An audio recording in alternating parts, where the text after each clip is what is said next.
श्री राधा कृष्णाभ्याम नमः। सभी भक्तजनों को मेरा प्रणाम।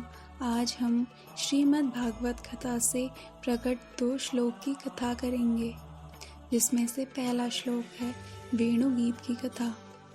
श्रीमद् भागवत कथा के वक्ता श्री सुखदेव जी परमहंस श्रोता राजा परीक्षित से वर्णन कर रहे हैं इस सुंदर गीत को, जिसे हम वेणु गीत कहते हैं। शरद ऋतु का पावन अवसर चल रहा है। उस शरद ऋतु में श्री बाल कृष्ण अपनी मित्र मंडलियों और गाय बछड़ों के साथ वृंदावन में प्रवेश करते हैं।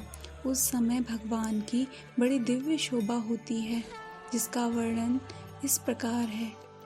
बर्हा पीडम नटवर वपु कर्णयो कर्णिकारम बिभ्रद्वासः कनककपिशं वैजयन्तीं च मालां रन्ध्रान् वेणोर्धरसुधया पूरयन् गोपवृन्दै वृन्दारण्यं स्वपदरमणं प्राविशत गीत कीर्ति।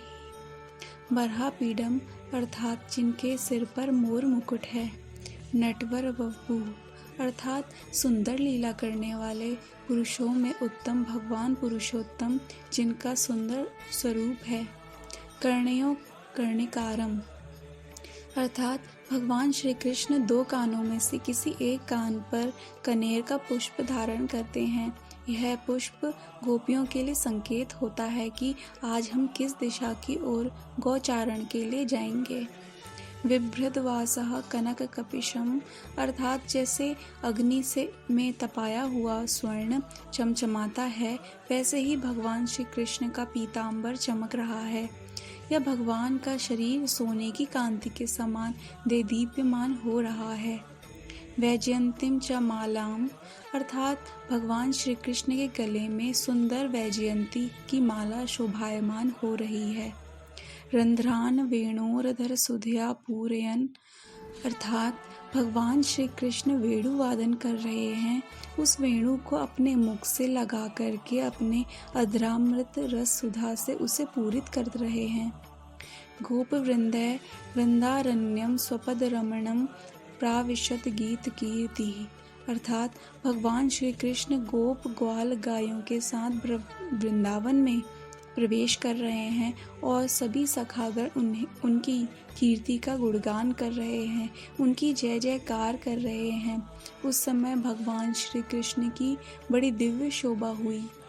वेणु गीत का अर्थ है मोर पंख का मुकुट धारण किए हुए तथा जो संसार में नाचते हैं और स्वयं संसार के लोगों को नचाने का भी कार्य करते हैं।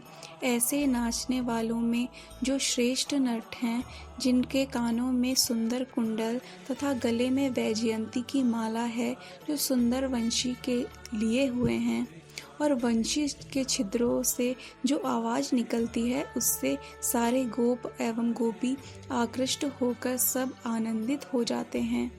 वे सुंदर वेणु की तान के साथ वृंदावन में प्रवेश कर रहे हैं। सभी ग्वाल बाल उनकी कीर्ति का गुणगान कर रहे हैं। श्रीमद् भागवत कथा का दूसरा श्लोक है। अहो बकीयं स्तनकालकूटं जिगांसयापाय यद्यापि साध्वी लेभे गतिं दात चितान्ततोन्यं कं वा दयालुं शरणं व्रजेयम् अर्थात यह भगवान श्री कृष्ण की आश्चर्यमयी लीला है। राक्षसी पूतना जो अपने स्तनों में कालकूट नाम का भयंकर विष लगाकर उन्हें दूध पिलाने के बहाने मारने आई थी, और उसका बड़ा उग्र स्वभाव था और छोटे छोटे बालकों को मारकर उनकी हत्या करके उनका रक्त पीना ऐसा क्रूर कर्म था।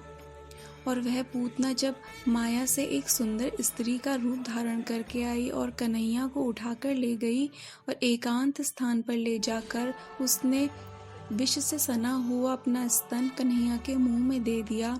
उसका उद्देश्य भगवान को कालकूट विष से मारने का था, लेकिन फिर भी वह परम दयालु कन्हैया ने उस पूतना राक्षसी के उस बुरे स्वभाव पर ध्यान नहीं दिया। वह कितने दयालु हैं। कृष्ण ने विचार किया कि इसने काम तो माता जैसा ही किया है, इसलिए इसको भी माता की गति दे देनी चाहिए, और जो मैया यशोदा को बाद में मिलनी थी। वह दिव्य गति आज भगवान श्री कृष्ण ने पूतना को पहले ही प्रदान कर दी। तो ऐसे हैं भगवान श्री कृष्ण जिनकी दयालुता का वर्णन करना असंभव है, क्योंकि वह भगवान श्री कृष्ण अकारण करुण हैं, बिना कारण के करुणा करने वाले हैं, दया करने वाले हैं, दया वत्सल भगवान हैं। तो उन परम दयालु श्री कृष्ण को छोड़कर हम और किसकी शरण ग्रहण करें। जय जय श्री राधे कृष्ण।